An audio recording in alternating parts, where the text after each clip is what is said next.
Pues hoy estamos muy contentos porque tenemos una invitada muy especial en Energía Debate, la senadora Xóchitl Gálvez. Xóchitl, muchísimas gracias por acompañarnos. Qué gusto tenerte aquí en el Senado. Muchas gracias.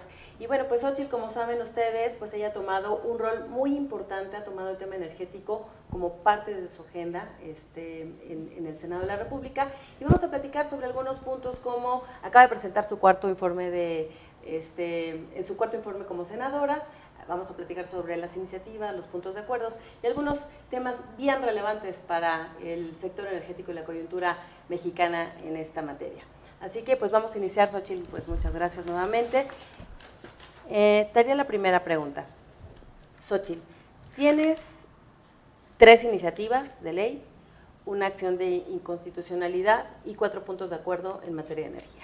Nos gustaría muchísimo si nos pudieras platicar brevemente sobre las iniciativas de ley, el tema también de la acción de inconstitucionalidad, para que después podamos platicar y deshebrar poco a poco estos puntos de acuerdo que son altamente relevantes para el país.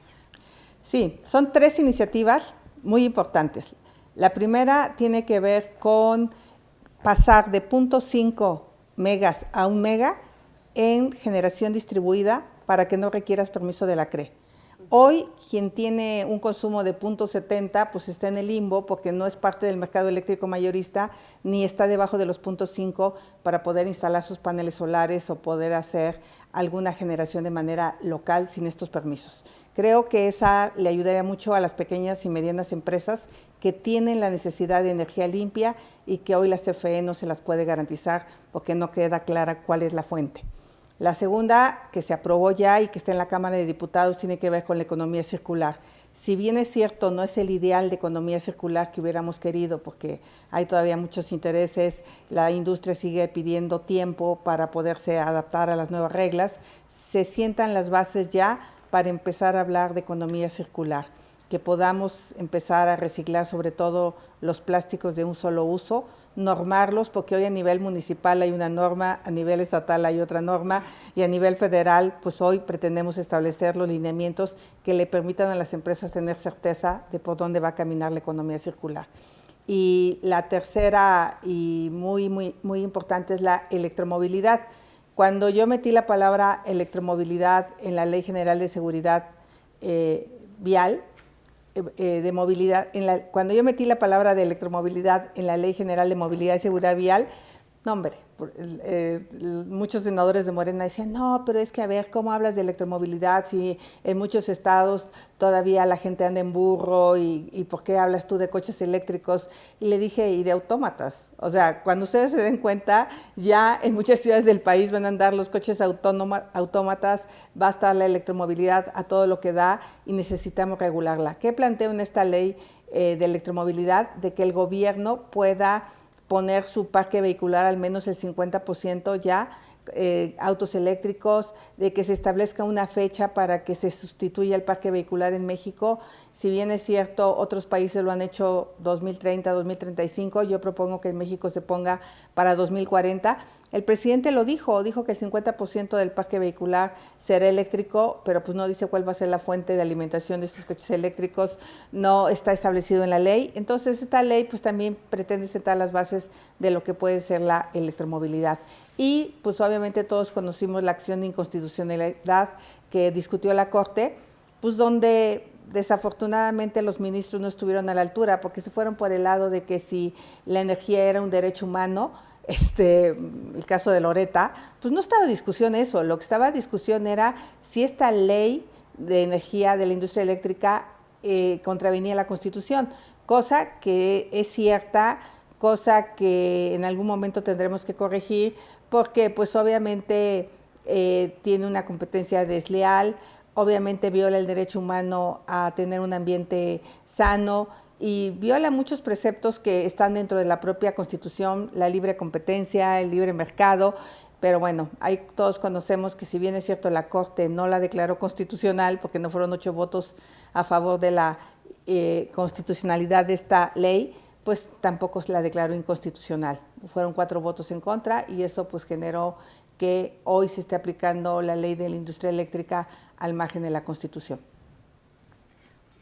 Xochitl, durante el Congreso Mexicano del Petróleo, Ángel Cid, director de la División de Exploración y Producción de Pemex, señaló que la empresa no tiene contemplado un programa para incrementar la producción de gas natural en la cuenca de Burgos. Sin embargo, dijo que están volteando a ver y evaluar los proyectos de gas no asociados, como los que hablamos de Quesqui y Ixachi, ¿no? Esto es por la guerra de Ucrania y por la alta demanda de gas natural.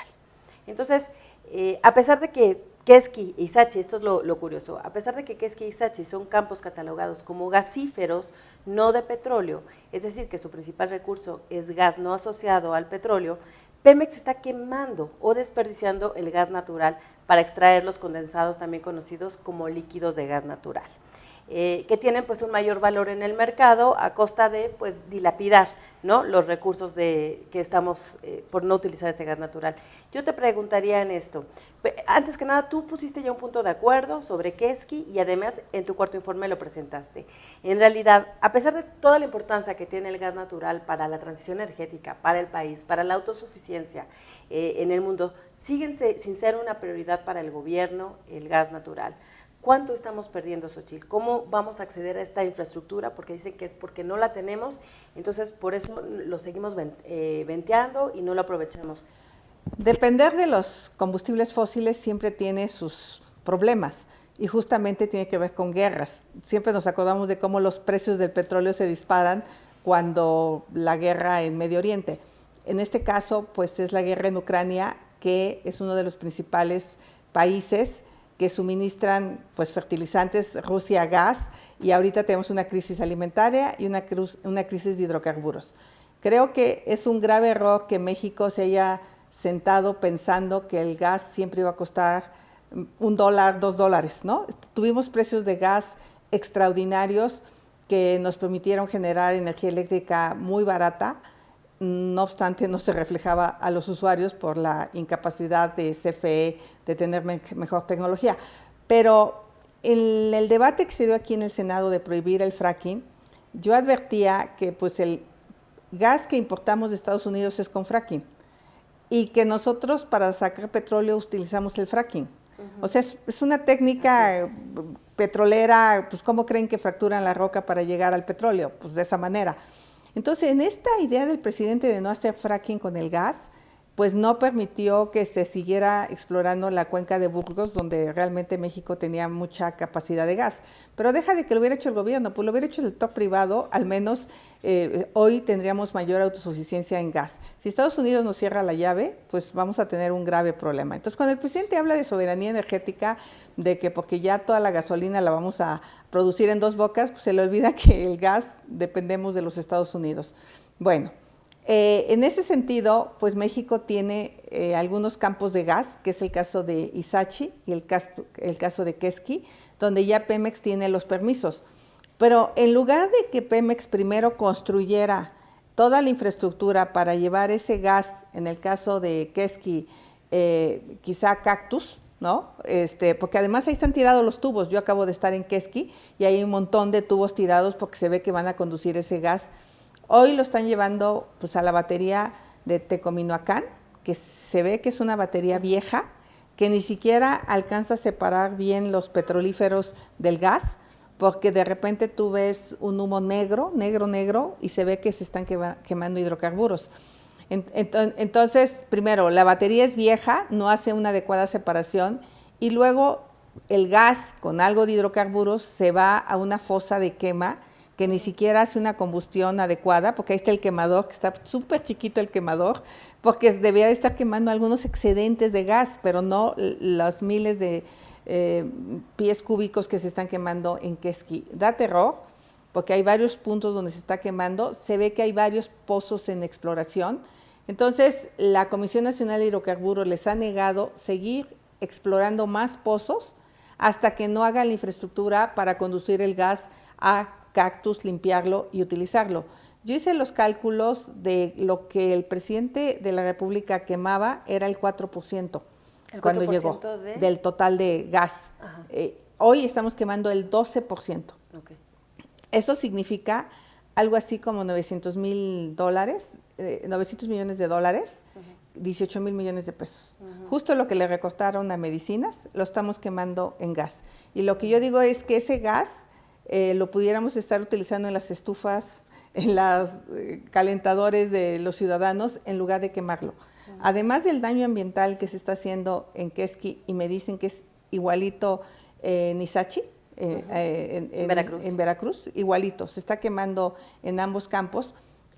Algunos piensan que se está quemando para tratar de ir por los hidrocarburos, o que Pemex prefiere quemarlo y sacar los poquitos aceites que le quedan para subir dizque su producción, porque si ahora ves que el presidente anuncia que vamos a producir cerca de 1,900,000 barriles diarios, pues seguramente quema el gas que sale para que salgan 60 o 70,000 barriles de petróleo de ese campo, con tal de llegar a las metas petroleras, pero no se dan cuenta que por otro lado pues se están quemando un recurso natural que ahí estaba, pues simplemente que no lo saquen hasta que tengamos la infraestructura necesaria. Y un recurso natural súper importante para la transición energética, ¿no? Pues es indispensable para la transición energética, es indispensable para esa quemazón, porque además al no hacer una buena combustión, pues se generan gases de efecto invernadero terribles. Yo descubrí la ubicación de dónde estaba la quema por las fotos satelitales. O sea, ni siquiera me tuve que ir al campo porque exactamente no sabía dónde se quemaba, pero me puse a revisar el satélite y ahí se ven el humo negro de quema. Entonces presenté el punto de acuerdo, pues para que por un lado la Comisión Nacional de Hidrocarburos nos informe qué está pasando, porque ahí deberían de, yo creo que clausurar.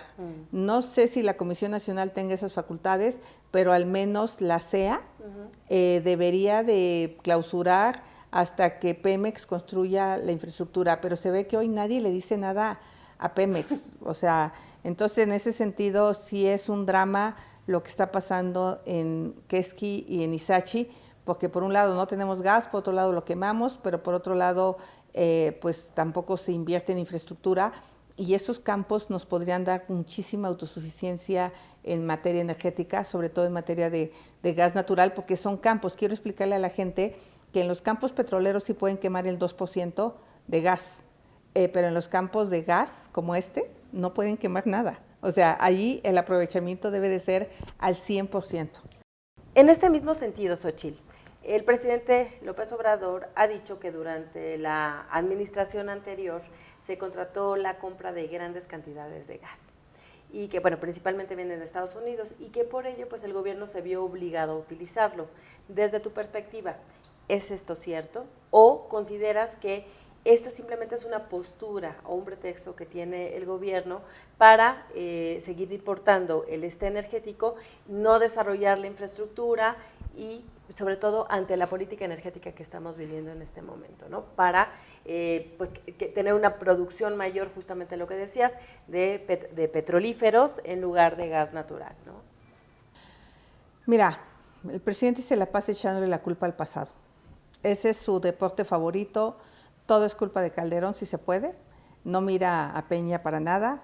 En este caso, yo creo que qué bueno que teníamos los ductos de gas, qué bueno que podíamos importar gas barato de Estados Unidos, en lo que nosotros logramos hacer un proyecto más hacia las energías renovables. Yo lo había pensado así por la capacidad que tiene México de renovables, mientras fortalecíamos nuestras líneas de transmisión, y creo que podíamos haber logrado mayor autosuficiencia en gas.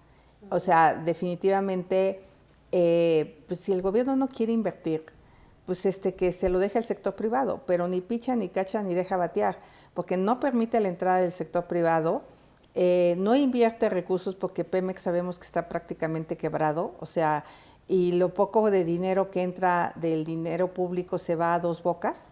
Dos Bocas se está chupando prácticamente todos los recursos fiscales que hay en nuestro país, dinero que se debe estar invirtiendo en gas. Si a mí me preguntaras qué hubiera hecho con los 14,500 millones de dólares que están gastándose en Dos Bocas, pues hubiera comprado quizá otra refinería en Texas y hubiera gastado una buena cantidad de ese dinero para invertir en sacar gas, otra buena cantidad de ese dinero para hacer líneas de transmisión, fortalecer las líneas de transmisión, y creo que hoy tendríamos mucho más soberanía energética que una refinería que está ahogándose allá en Tabasco. Gracias, Xochitl. El presidente López Obrador en junio de este año comentó que había discutido los altos y crecientes niveles de quema de gas en el país con el enviado de Estados Unidos, John Kerry, sobre el tema del clima, y prometió frenarlo.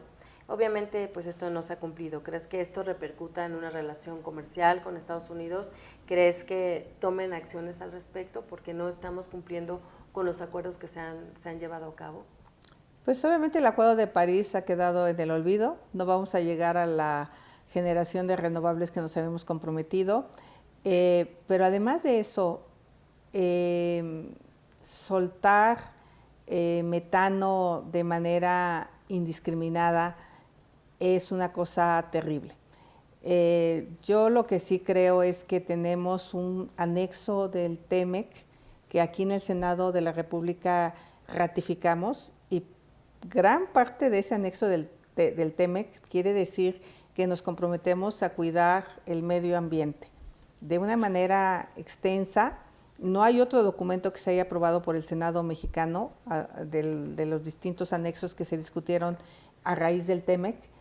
Entonces, yo sí veo que en la próxima cumbre de cambio climático va a ser tema lo que está pasando con México. O sea, por supuesto que vamos a tener sanciones, que estas sanciones son un poco raro cómo se pueden dar. Ya está el panel, o sea, por el panel, bueno, está la consulta.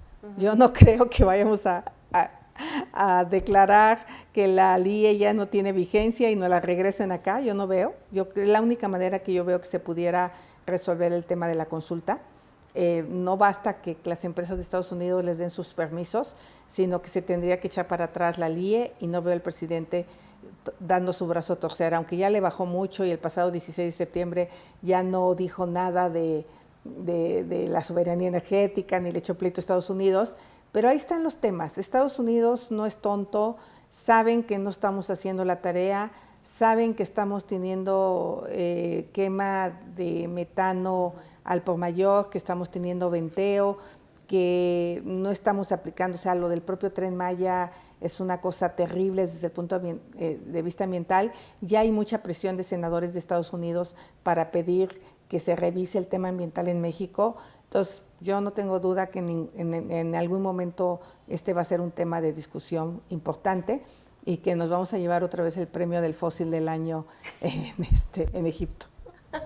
O sea, que pase o no pase, lleguemos a paneles o nos salgamos del TEMEC o no nos salgamos, va a haber repercusiones comerciales o quizás en aranceles con México por el tema del cambio climático, bueno, de los impactos que estamos teniendo en materia climática. A ver, los impuestos verdes a los productos es algo que va a ser muy pronto. Europa ya los está discutiendo, Estados Unidos está haciendo un esfuerzo importante para transitar hacia energías más limpias, y no van a permitir que sus socios comerciales les manden productos que se fabrican con combustibles fósiles. O sea, y además, si ya nos vamos a dedicar al petróleo, si ya se tomó la decisión de que esa sea nuestra apuesta, hay que hacerlo bien. O sea, si el presidente quiere sacar el gas de Quesqui, que lo saque y que lo procese y que lo lleve a las mesas o a las cocinas de las personas. Pero si quiere dedicarse al petróleo y hacerlo con las patas, pues va a tener consecuencias internacionales muy importantes. O sea, Pemex ya es una de las empresas que más contamina, de las petroleras que más contamina a nivel mundial. O sea, México no era un país que estaba entre los 10 primeros lugares en la quema de gas. Hoy ya lo estamos. O sea, el presidente nos ha pasado de estar fuera de estos 10 a estar ahora como en el lugar número 8. O sea, ese es un logro de su gobierno. Okay. En la Comisión Nacional de Hidrocarburos, Xochitl, ya emitió, bueno, te nos adelantaste un poquito con la parte del metano, pero ya emitió una multa de 40 millones de pesos en contra de Pemex, justamente, por violar el plan de desarrollo de Pemex y por consiguiente, pues la quema excesiva de gas, que es lo que venimos hablando, esto en Ixachi, y también viene, bueno, están evaluando el tema en Quesqui, que vaya a pasar lo mismo, ¿no?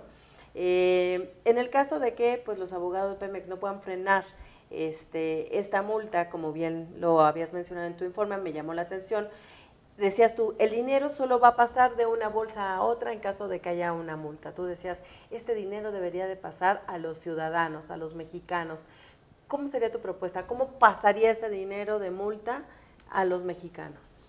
Bueno, de que ese dinero se ponga en el PEF para que Pemex construya la infraestructura necesaria para conducir el gas a alguna planta donde se pueda procesar. En el caso de Quesqui, el lugar más cercano es Cactus.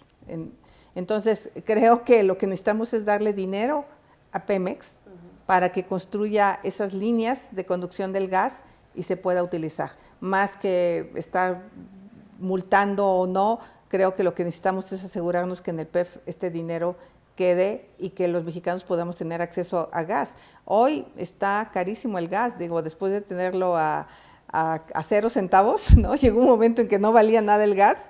Hoy estamos alrededor de entre los 8 y 9 dólares dependiendo del día en que amanezcamos. Así es, estábamos incluso negativos, creo que el año pasado. Hace una semana, salió el presidente de la Comisión Nacional de Hidrocarburos, el comisionado presidente Rogelio Hernández, y la comisionada Alma América Porres está próxima también a salir porque termina su periodo.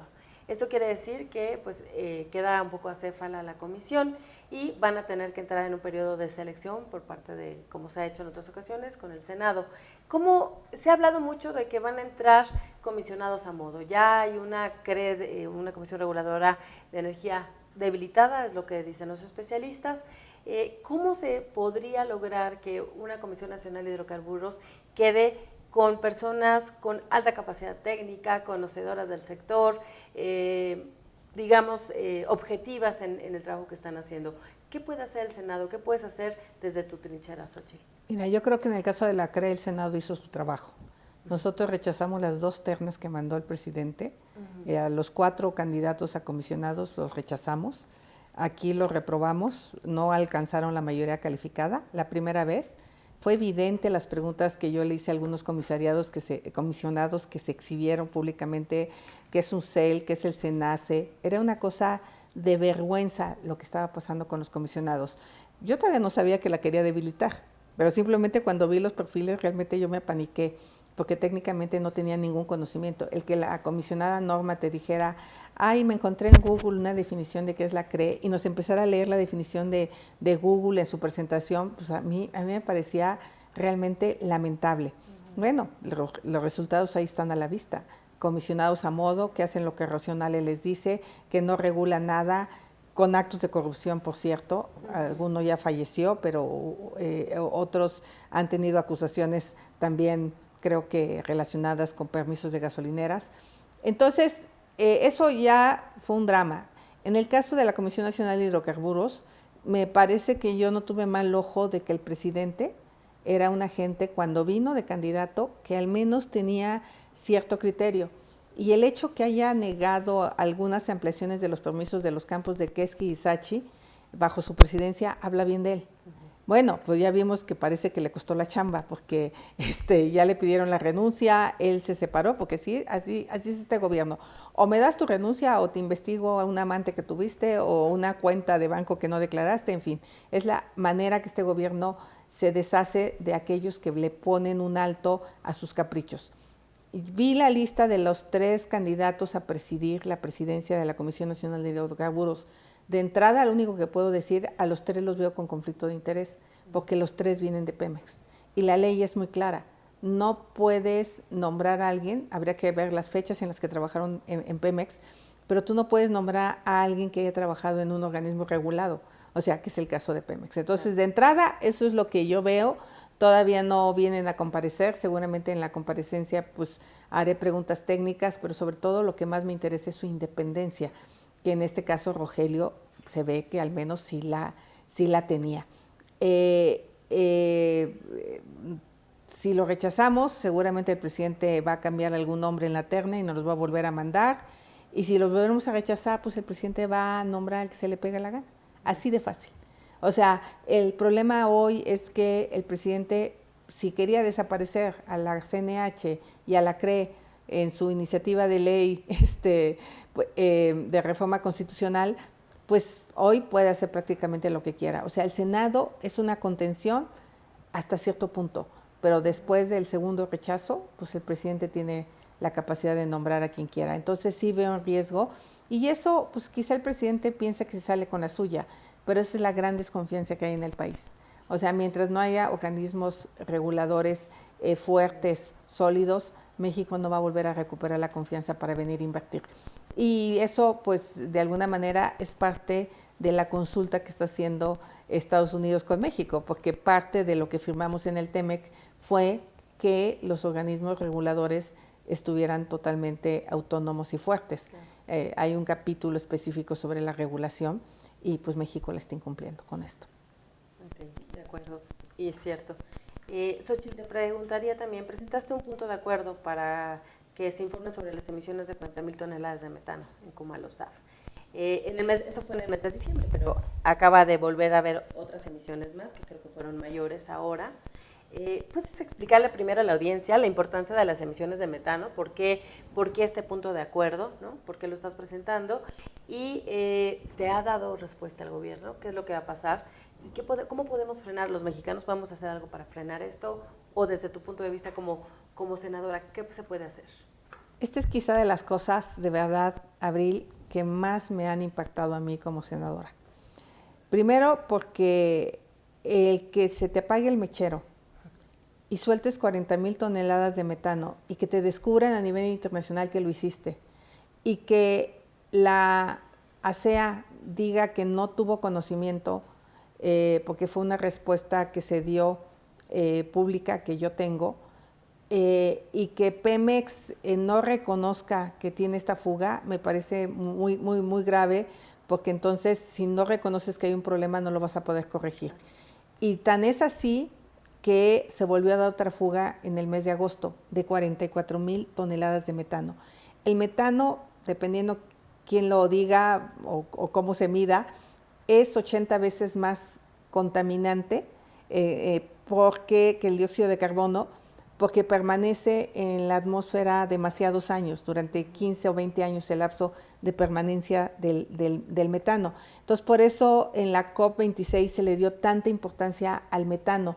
México firmó el acuerdo por el metano, o sea, porque estamos convencidos de que si no controlamos el metano que se produce por las actividades petroleras y de gas, por las actividades de agricultura y ganadería, que son lugares por la basura, ¿no? Está muy identificado qué es lo que produce el metano y qué deben de hacer los gobiernos para contener sus emisiones.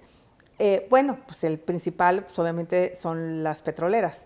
En este sentido, estas dos emisiones de 40,000 y 44,000 toneladas equivalen al 7% de las emisiones totales que emite la industria durante un año. O sea, de ese tamaño es la gravedad de las dos emisiones que se tuvieron. Y una fue en 5 días, la otra durante 17 días, pero la segunda fue mayor y fue durante 5 días.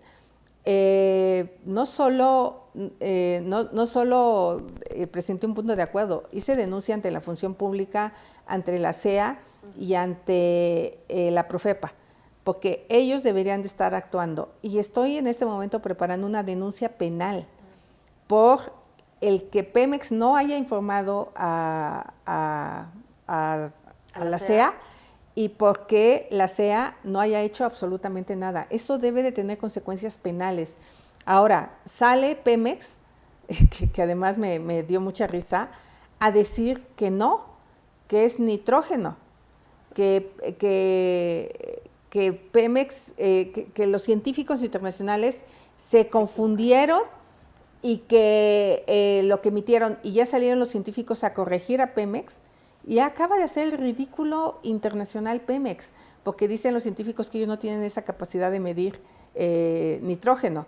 Entonces, aparte de contaminadores mentirosos, incapaces, yo creo que vienen consecuencias internacionales muy delicadas a México por estas emisiones de metano, porque ya es una cosa de que el país no reconozca que lo está generando y que se atreva a decir que mienten los científicos.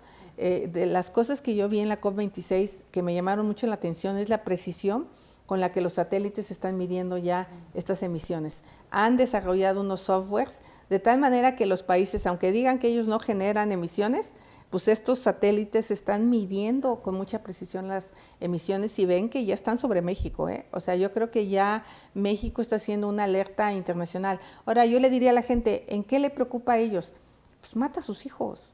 A ver, estas emisiones están matando seres humanos en el sentido de muchísimas enfermedades de carácter respiratorio que tenemos, tienen que ver con las emisiones que provienen pues, del metano, del dióxido de carbono, del dióxido de azufre. Todo esto que emite la industria petrolera pues está generando graves problemas. Dos, los fenómenos de cambio climático pues matan gente porque es inundaciones tremendas, sequías prolongadas, incendios forestales brutales que no contienes. Ve Europa cómo estuvo incendiándose ahora en el verano de una manera dramática, California. Entonces, el tema del cambio climático es algo que nos va a alcanzar a todos y que todos tendremos que exigirle a nuestros gobiernos que nos hagan caso en contener estas emisiones. O sea, quien me ve, pues yo le diría, el metano mata y la verdad es que está matando de manera lenta al planeta. Gracias, Xochitl. Xochitl, considerando que Dos Bocas tiene ahora un costo aproximado de 18,000 millones de dólares, ¿ves viable la propuesta del presidente de invertir 2,000 millones de dólares para reducir el 98% de las emisiones de gas metano en sus procesos de exploración y producción de la petrolera? Porque esto lo expresó en el foro de las principales economías sobre la energía y cambio climático. ¿Y de dónde va a salir estos recursos? Además, si lo ves viable, porque pues en el PEF no se ve plasmada esta partida. Bueno, las personas piensan que el que Pemex emita metano pues es muy distante, es ahí en el Golfo, no pasa nada. Pues yo les diría que no, que el metano mata. El metano está matando lentamente al planeta. El fenómeno de cambio climático que estamos viviendo, de sequías prolongadas, lo vimos con Nuevo León, de incendios forestales como el de California o los de Europa que han tenido las últimas semanas, inundaciones por lluvias torrenciales como las que estamos viviendo en este momento en nuestro país, tiene que ver con el fenómeno del cambio climático. O sea, cuando tú piensas que no importa lo que haga tu gobierno, pues debes de saber que tu hijo respira un oxígeno que está lleno de emisiones, lleno de dióxido de carbono, lleno de metano, lleno de dióxido de azufre, y todo eso a la larga va generando problemas en los pulmones y muchas veces no resistes. Problemas como el COVID. Algún día nos tenemos que preguntar por qué falleció tanta gente en la Ciudad de México, y si realmente fue por la falta de atención médica o fue por los problemas que ya tenían de inflamación en los pulmones producto de la termoeléctrica de Tula.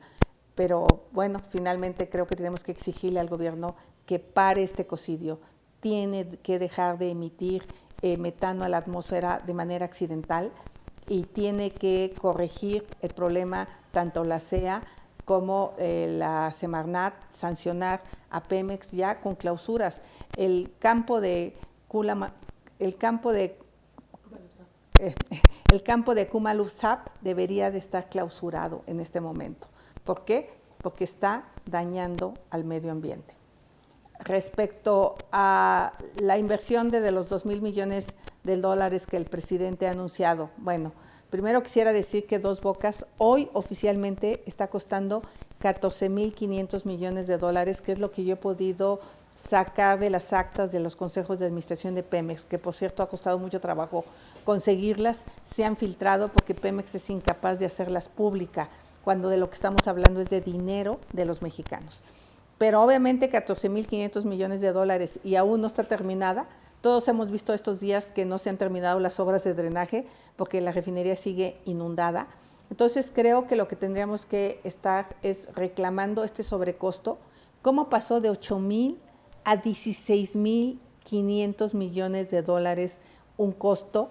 Hubiéramos contratado a la empresa cara que había cotizado 12,000 millones de dólares, ya nos hubiéramos ahorrado 4,000 millones. Entonces estaré trabajando para que se aclaren las cuentas de Dos Bocas, porque está clarísimo que los amigos del compadre de Rocío Nale sí recibieron un contrato por 5,000 millones de dólares, la empresa Huerta Madre, para justamente hacer la plancha. Esta plancha que no está funcionando fue asignado a ellos por una adjudicación restringida cuando la empresa se creó una semana antes. Ahí empezó la corrupción de Dos Bocas.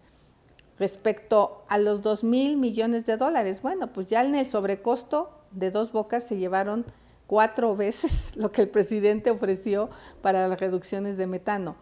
Suena bien en el discurso. Desafortunadamente muchos mexicanos creen que porque le dijo el presidente ya se hizo. Pues no, hasta este momento no has hecho nada. De hecho, no han podido ni siquiera corregir la fuga que hemos tenido tanto en el mes de diciembre como de agosto.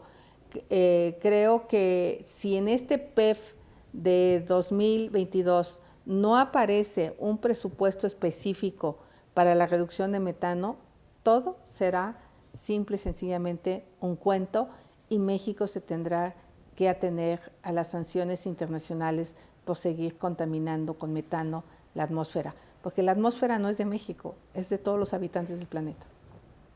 Xóchitl, ¿hacia dónde va Xóchitl en materia de energía para este último periodo de su rol como senadora? Mira, yo creo, Abril, que pasado ya la discusión de la ley de la industria eléctrica, la fallida reforma constitucional que nos consumió muchísima energía, que nos confrontó aquí en el Senado de la República, tendríamos que analizar qué está pasando.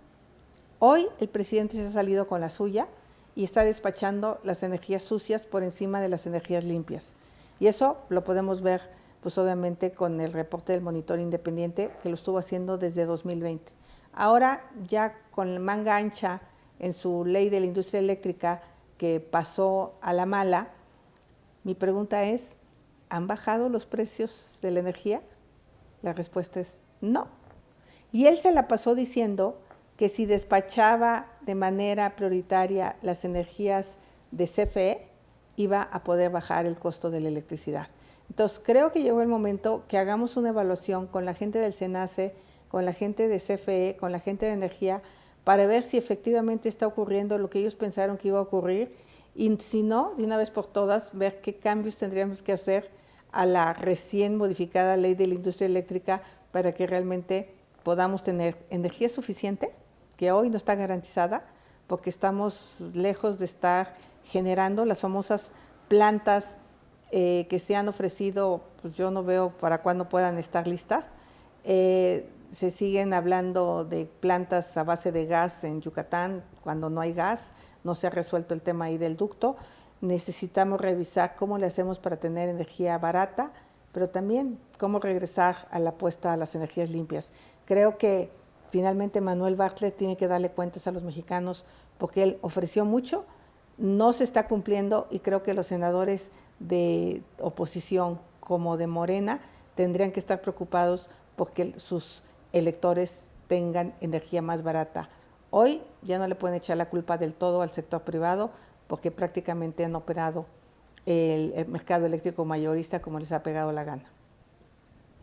Xóchitl, ¿algo más que quieras agregar? Simplemente agradecerles siempre a Energía a Debate, pues los buenos articulistas que tienen, las investigaciones que hacen, uno se entera de todo el sector energético con ustedes de manera prácticamente inmediata. Las coberturas que estuvieron haciendo de la fallida reforma constitucional fueron espléndidas y pues la verdad es que yo los felicito y aquí estamos en el Senado tratando de pues tener una opinión distinta de los senadores que hoy simplemente hacen lo que el presidente les dice. No tienen criterio propio, no piensan en México, sino piensan en las instrucciones que le vienen de Palacio Nacional, de Rocío Nale o de Manuel Bartlett. Muchas gracias. Muchas gracias a todos. Esto es la entrevista con la senadora Xóchitl Gálvez para Energía Debate.